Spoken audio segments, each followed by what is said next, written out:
অহংকারী ব্যক্তির পতন কিভাবে হয়।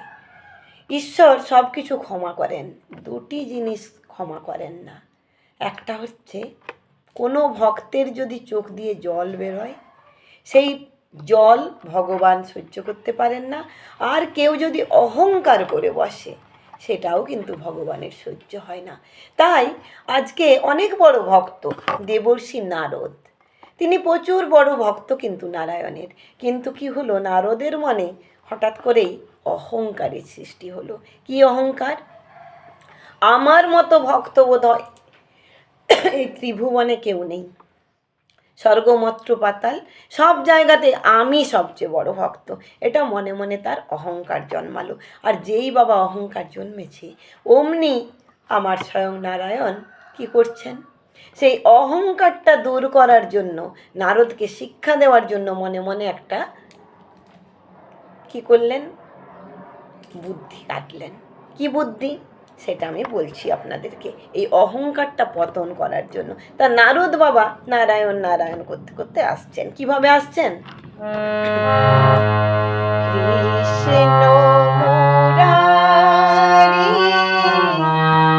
গোপ গিরিধারি বনচারি মনোহরি লোলিত দেবঙ্গ দীন দয়াল প্রভু যশোদা দুলাল তোমার গলে বনমালা নয়ন ভিড়া বনচারি মনোহরি লোলিত দেবঙ্গ বনচারি মনোহরি লোলিত দেবঙ্গ কৃষ্ণ মুরারি গোপ গিরিধারি।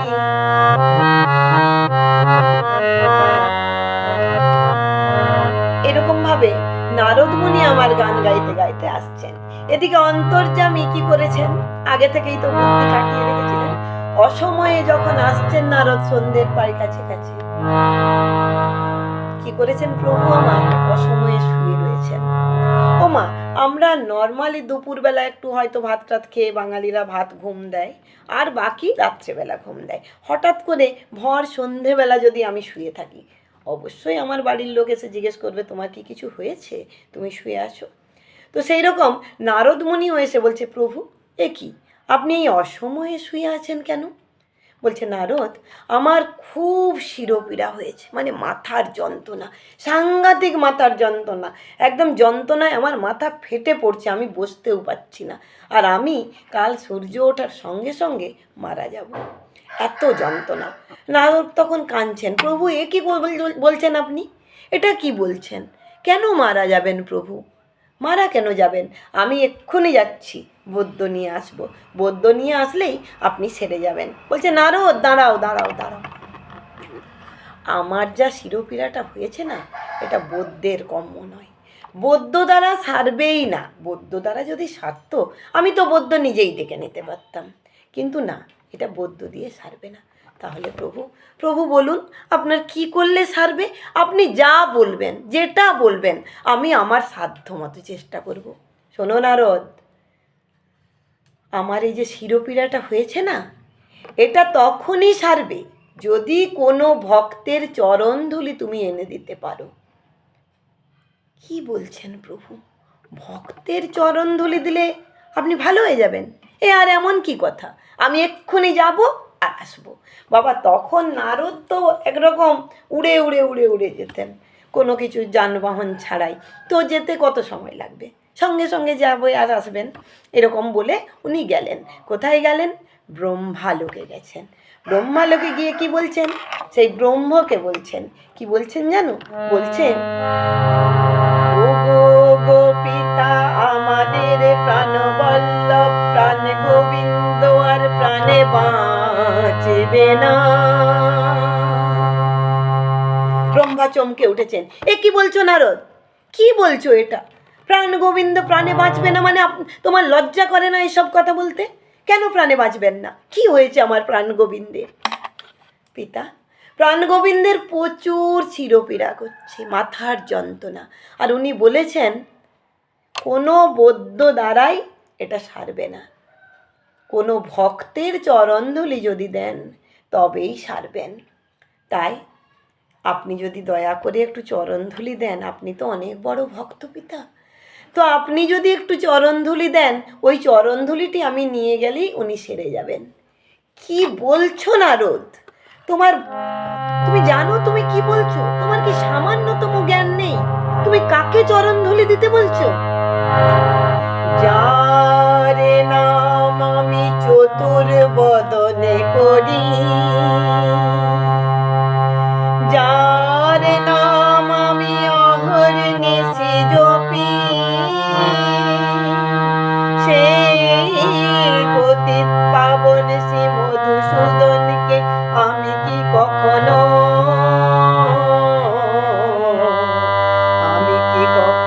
আমার চরণ ধুলি দিতে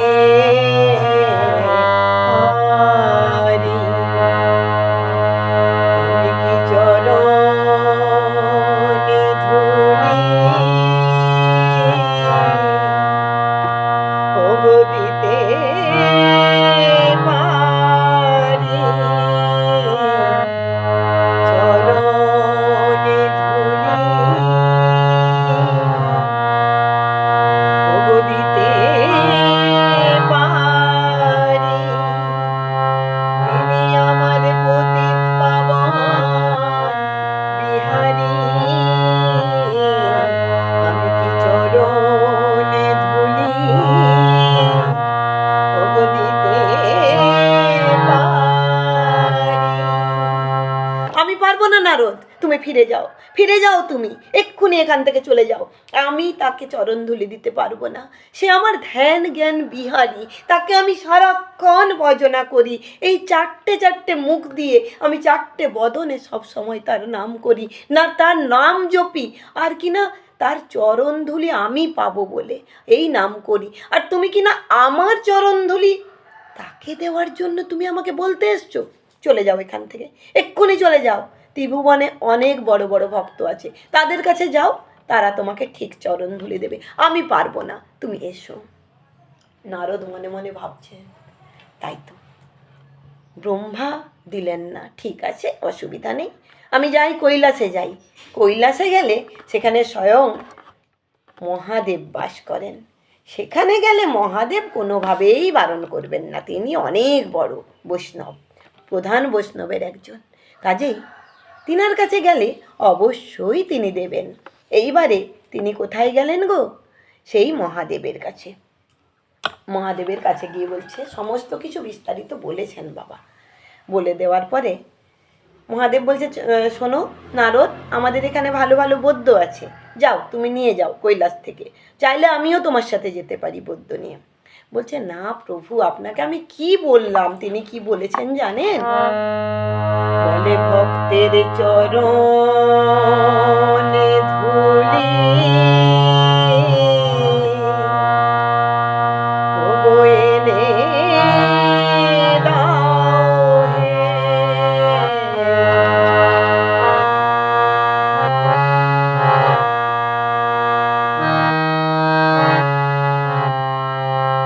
বলি, তবে আমি সুস্থ হব, ভক্তের চরণে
দেবর্ষি, তুমি কি বলছো?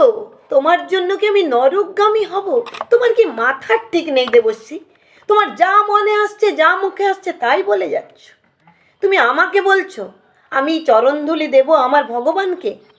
তোমার কোনো বুদ্ধিবিদ্যা বলে কিচ্ছু নেই নারদ। যার জন্য আমি শ্মশান বাসী, যার জন্য আমি হাড়ের মালা গলায় পরি, যার নাম আমি অহর্নিশি করি, সেই পতিত পাবন মধুসূদনকে আমি কি কখনো, আমি কি কখনো চরণে ধুলি দিতে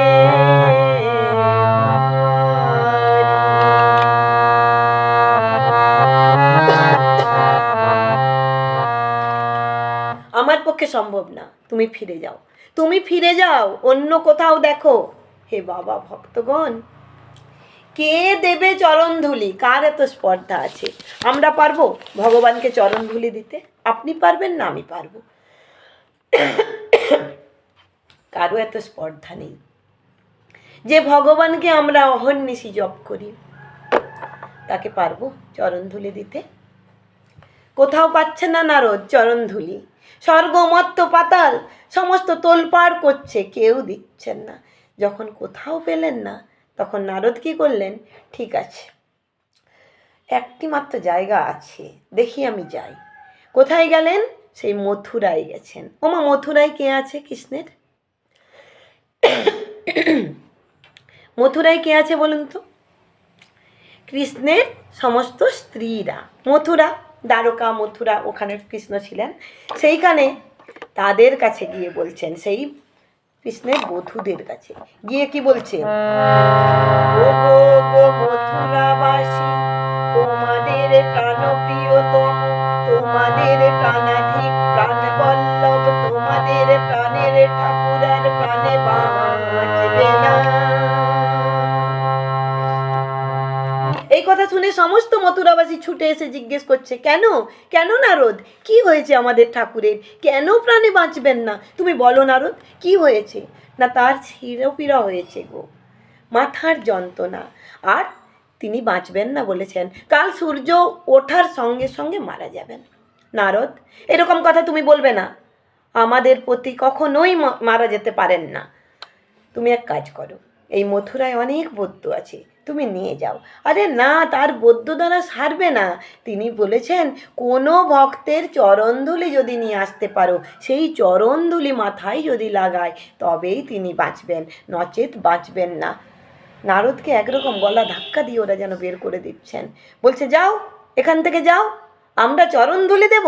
আমরা যে চরণের আমরা আশ্রিত, আমরা যে চরণে আমাদের নিজেদেরকে সমর্পণ করেছি, তাকে আমরা চরণধুলি দেব? তুমি যাও, তোমার জন্য আমরা নরকগামী হব, যাও এখান থেকে, আমাদের পক্ষে একেবারেই সম্ভব নয়।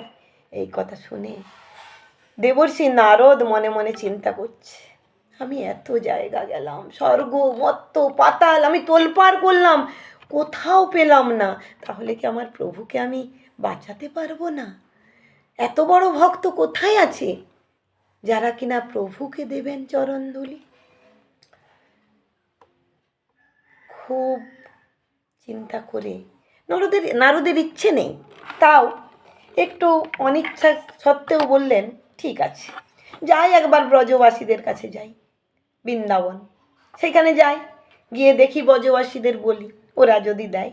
গেছেন ব্রজবাসীদের কাছে বৃন্দাবনে। বৃন্দাবনে যাওয়ার ইচ্ছে খুব একটা ছিল না, কারণ ওই গোয়ালিনীদের ব্রজবাসীদের নারদ খুব একটা পছন্দ করতেন না। তাও গেলেন একবার, যে যাই দেখি না তারা কি বলে। তাই গিয়ে বলছে, ও গো গো ব্রজবাসী, তোমাদের প্রাণ প্রিয়তম, তোমাদের প্রাণাধিক প্রাণবল্লভ আর প্রাণে বাঁচবে না।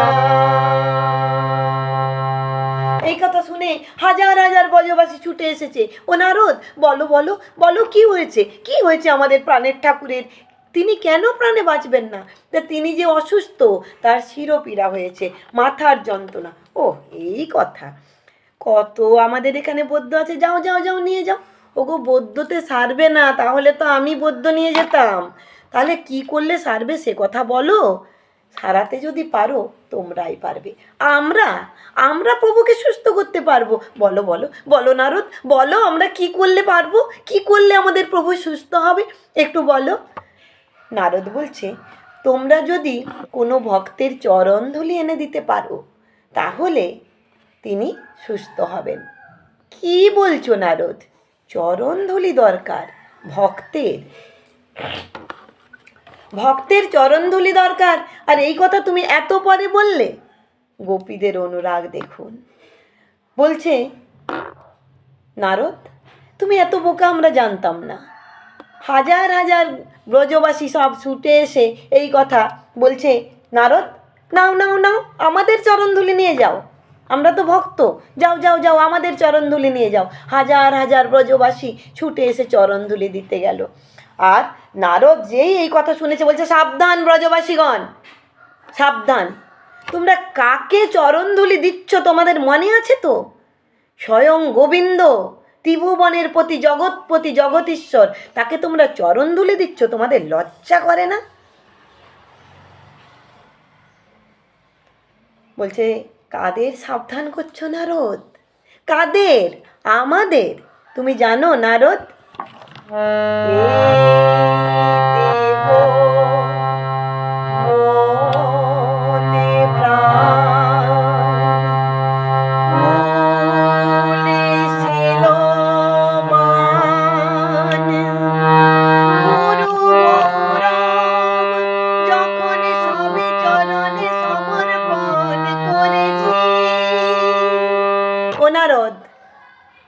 এই কুল শীল দেহ মান গুরু গৌরব সব তার পায়ে আমরা সমর্পণ করেছি। আমাদের বলতে কি আছে নারদ? আমি যদি আপনার কাছে আমাকে সমর্পণই করে দিলাম, আমার বলতে কি কিছু রইল? যখন দাসরা বিক্রি হতো আগেকার দিনে, দাসদেরকে এক রাজা আরেক রাজার থেকে কিনে নিত বা জিতে নিয়ে যেত, তখন কি দাসদের কোনো অধিকার থাকতো? রাজা যদি বলতেন যে এটা তুমি যাবে না, তিনি কি যেতে পারতেন? পারতেন না। সেরকম আমরা নারদ, আমার দেহ মন প্রাণ কুল শীল লজ্জা ভয় সব কিছু আমরা প্রভুকে দিয়েছি, আমাদের বলতে আর কিছু নেই। এই চরণধুলি সবই তো তার, আমাদের কি করে হলো? সবটাই তো তাকে দিয়ে রেখেছি। তাই তুমি নিয়ে যাও, নিয়ে যাও, প্রভুকে চরণধুলি গিয়ে দাও। তা নারদ, চরণধুলি যে নেবে বলি জায়গা এনেছো? নারদ বলছে, আমি তো সেইভাবে আসিনি গো তৈরি হয়ে, আমি তো জানি কেউ দেবেই না। কেন তুমি জায়গা কেন নিয়ে আসোনি? তাহলে যখন তুমি জায়গা আনোইনি, তুমি আর কি করবে? তোমার ওই মাথায় যে নামাবলী, ওমা নারদের সবসময় একটা নামাবলী থাকে, দেখেছেন তো? সেই নামাবলীটি খুলে দাও, আর সেটা খুলে আমরা তার মধ্যেই আমাদের পদধূলি দেব। নারদ বলছে, ছি ছি ছি ছি ব্রজগোপীগণ, ছি, তোমাদের লজ্জা করছে না? তোমরা নামে ধুলা দেবে? হ্যাঁ দেব, যখন চরণধুলি দিতেই হবে, তাতে আমাদের লজ্জা কি? তুমি দাও না, খুলে দাও, যা অপরাধ হয় সে তো আমাদের হবে। অনুরাগ দেখুন। এবার নারদ আর কি করবে? নারদ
বল, হরি বল, হরি বল। সেই নামাবলীর উপর ব্রজগোপীরা এসে আজকে ধুলা দিচ্ছে। মা যার পায়ে ছিল সে তো দিচ্ছেই, আর যার পায়ে বাবা না ছিল খানিকটা ধুলা মেখে এসছে, ধুলার মধ্যে গিয়ে এরকম পাটাকে ঘষেছে বাবা, ঘষে এসে নামাবলীর উপর ঝাড়ছে পাটা। যার পায়ে ছিল সেও দিয়েছে, যার পায়ে না ছিল বাবা সেও দিয়েছে। আজ নামের মধ্যে ধুলা দিয়েছে বাবা। আর এদিকে কি হলো, যেই না নামে ধুলা পড়েছে তখন স্বয়ং ভগবান সুস্থ হয়ে উঠে বসেছেন। আর তাহলে এইখানে আমাদের গোবিন্দ দেখাতে চাইছে যে আমার থেকে আমার নাম বড় গো। নামে তাহলে কি হবে গো, নাম একটা সবাই একসাথে করবো, চলুন আমার সাথে সব ভক্তরা চলুন নাম করি একসাথে। নামের কি মাহাত্ম্য দেখলেন তো। সেই ধুলা কিন্তু নিয়ে যেতে হলো না প্রভুর কাছে, সেই যে নামাবলীর উপর ধুলা দিল গোপীরা, সেই ধুলাই প্রভু কিন্তু সুস্থ হয়ে উঠে বসেছে। তো কিভাবে গো একটু নাম করব। আজ প্রেমানন্দে বলো ও বিরাম, আজ প্রেমানন্দে বলো ও বিরাম, মধুর হরি নাম প্রেমানন্দে বলো ও বিরাম।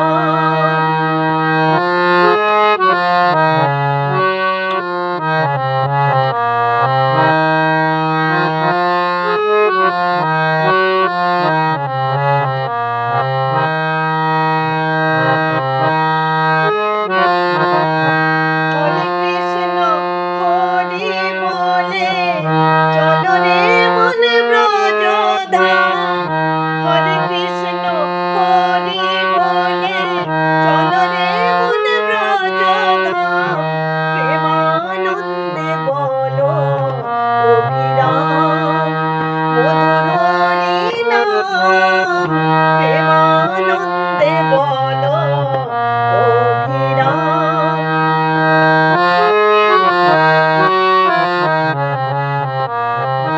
ওরে কি দিয়ে কে গড়েছিল এই মধুর হরি নাম, কি দিয়ে কে গড়েছিল এই মধুর হরি নাম, আজ প্রেমানন্দে বলো অভিরাম, মধুর হরি নাম প্রেমানন্দে বলো অভিরাম। বাবা এদিকে যেই না নামে ধুলা পড়েছে, তাহলে নামের মহিমা দেখছেন তো। তাই নিতাই গৌর প্রেমানন্দে হরি হরি বল। নামে যেই ধুলা পড়েছে বাবা, আমার মহাপ্রভু উঠে বসেছেন, শ্রীকৃষ্ণ আজ উঠে বসেছেন। আর লক্ষ্মী দেবী পদসেবা করছিলেন, বলে প্রভু এখনো তো নারদ ধুলি আনলেন না, আর আপনি কিনা সুস্থ হয়ে গেলেন। বলে হ্যাঁ সুস্থ হয়ে গেছি, ব্রজগোপীরা আজকে ধুলা দিয়েছে। হ্যাঁ সেই ধুলা যখনই দিয়েছে নামে পড়েছে তখনই আমি সুস্থ হয়ে গেছি। এইখানে ভগবান কি বোঝালেন, বোঝালেন আমার থেকে আমার নাম বড়। আমার কাছে না পৌঁছলে আমার নামের উপর যে পড়লো, হরে কৃষ্ণ নাম লেখা আছে বাবা নামাবলিতে, সেই নামের উপর যখন ধুলা পড়েছে তখনই শিরোপীরা ভালো হয়ে গেছে। ভাবুন হাজার হাজার গোপী যদি একটু একটু ধুলা দেয় কতটা ভারী হবে বাবা, অনেক ভারী হয়েছে। নারদ সেই ধুলার পুটলিটা মাথায় তুলতে পারছেন না, এত ভারী। আর এদিকে নারদ পারছেন না দেখে গোপীরা বলছে ওরে কে কোথায় আছিস রে, নারদকে তুলে দে তুলে দে। গোপীরা ভীষণ অনুগামী হয়, তুলে দে তুলে দে। সেই ধুলা নিয়ে নারদের মাথায় তুলে দিছে। আর নারদ বাবা বুক ভাসিয়ে নয়নের জলে ভেসে যাচ্ছে, আর কাঁদতে কাঁদতে শিহরির কাছে পৌঁছেছে। নারদকে দেখে শিহরি দেখেই বলছে এসেছো নারদ, এসেছো তুমি, তুমি গোপীদের চরণধুলি নিয়ে এসছো মাথায় করে। দেবর্ষি তোমার থেকেও কেউ বড় ভক্ত হতে পারে? প্রভু, প্রভু গো আর আমায় লজ্জা দেবেন না, আমার থেকে বড় ভক্ত আপনার ওই ব্রজগোপীরা। এতদিন আমার ভুল ছিল, আমার মনের ভ্রম ছিল প্রভু। বিশ্ব ব্রহ্মাণ্ডে আপনার যদি বড় ভক্ত কেউ থাকে সেই ওই ব্রজগোপীরাই। এত আমি স্বর্গমত্ত পাতাল তন্ন তন্ন করে খুঁজলাম, ব্রহ্মার কাছে গেলাম, শিবের কাছে গেলাম, মথুরায় গেলাম, অনেক জায়গা গেছি, কেউ দিল না, কিন্তু ব্রজগোপীরাই দিল। তাই তারাই আপনার সবচেয়ে বড় ভক্ত, আমি নয়। নারদের আজকে অহংকার একেবারে ভেঙে গেল বাবা। তাই অহংকার কোনোদিনও করবেন না, অহংকারের পতন কিন্তু কৃষ্ণ করবেই করবে। এইভাবেই নারদের অহংকার পতন করেছিল। তা যাক, ব্রজগোপীদের কাছ থেকে তো ধুলা এনেছি, তা আপনি তো প্রভু দেখছি সুস্থ হয়ে গেছেন, তাহলে আজকে কি ব্রজগোপীদের ধুলাটা কাজে লাগবে না? নারদ, তুমি যখন এনেছো তাদের ধুলা কি কখনো কাজে না লাগে? ওই ধুলা আজ বৃন্দাবনের আকাশে বাতাসে ছড়িয়ে দাও। ভগবানের কথা মতো নারদ ছড়িয়ে দিল, আর উড়ে উড়ে সেই ধুলা গেল নবদ্বীপে। অন্য এই যে নবদ্বীপে আজকে 9টা দ্বীপ, নবদ্বীপ মানে কি গো মা? 9টা দ্বীপ। এই যে 9টা দ্বীপ, 9টা দ্বীপ কি গো মা? সেই ব্রজগোপীদের পায়ের ধুলা দিয়ে সৃষ্টি হলো 9টা দ্বীপ, যার নাম নবদ্বীপ। ভগবান বলছে আজ আমি ধুলা মাখবো না, তবে মাখবো তো বটেই। বলে কবে মাখবেন? বলে সেদিন আমি ওগো ধুলা মাখবো, যেদিন নবদ্বীপে গৌর হব। বলে সেদিন আমি ধুলা মাখবো, মুখে হরি বল হরি বল হরি বল বলবো। সেদিন আমি ধুলা মাখবো, হরি হরি হরি বলবো। সেই দিন আমি ধুলা মাখবো। যার জন্য বাবা এত জায়গা থাকতে সেই নবদ্বীপেই আমার প্রভু কলিকালে এসে গৌরাঙ্গ রূপে জন্ম নিয়ে আর সেই নবদ্বীপে রাধা রাধা রাধা রাধা বলে গড়াগড়ি দেন আর কাঁদে। তাই আজ রাধা রাধা বলে কাঁদে ভূমিতে লোটায়, কিভাবে যে কাঁদেন গোরা বোঝা নাহি যায়। আজ রাধা রাধা বলে কাঁদে ভূমিতে লোটায়, কিভাবে যে কাঁদেন গোরা বোঝা নাহি যায়। আজ কেন কাঁদে আমার গোরা, কেন কাঁদে আমার গোরা, নয়নে মায়ের ধারা, কেন কাঁদে আমার গোরা। তাই বাবা আজকে নারদের অহংকার দূর করার জন্য ভগবান এই লীলাটি করেছিলেন। আর সেই যে ধুলি, ব্রজগোপীদের যে ধুলি, সেই ধুলি যখন আকাশে বাতাসে ছড়িয়ে দিয়েছিলেন, সেই নবদ্বীপে 9টি দ্বীপের সৃষ্টি হয়েছিল। সেইটাই হচ্ছে আমাদের গোপীদের পায়ের ধুলি। তা এই যে বাবা আমাদের তিলক ধারণ করেছে কলির গৌরাঙ্গ মহাপ্রভু, সেই দাপর যুগে এই কথা বলা হয়েছে ব্রজগোপীদের কথা। আর দাপরের পরে শ্রীকৃষ্ণ যখন জন্ম নিয়েছেন, কে গো? কলির ভগবান আমাদের মহাপ্রভু। সেই মহাপ্রভু দেখবেন সারাক্ষণ কিন্তু তিলকধারী, তিলক করে থাকেন। সেই তিলকটা কি? সেই ব্রজগোপীদের পায়ের ধুলা। তাই বাবা ব্রজগোপীদের থেকে বড় ভক্ত এই বিশ্ব ব্রহ্মাণ্ডে কোনো জগৎ সংসারে কেউ নেই। আর আপনি আমি তো অনেক দূরের কথা। রাধে রাধে। তাই অহংকার করবেন না, অহংকার করলে পতন অনিবার্য। ভালো থাকুন সবাই, সুস্থ থাকুন। হরে কৃষ্ণ, কৃষ্ণে মতি হোক।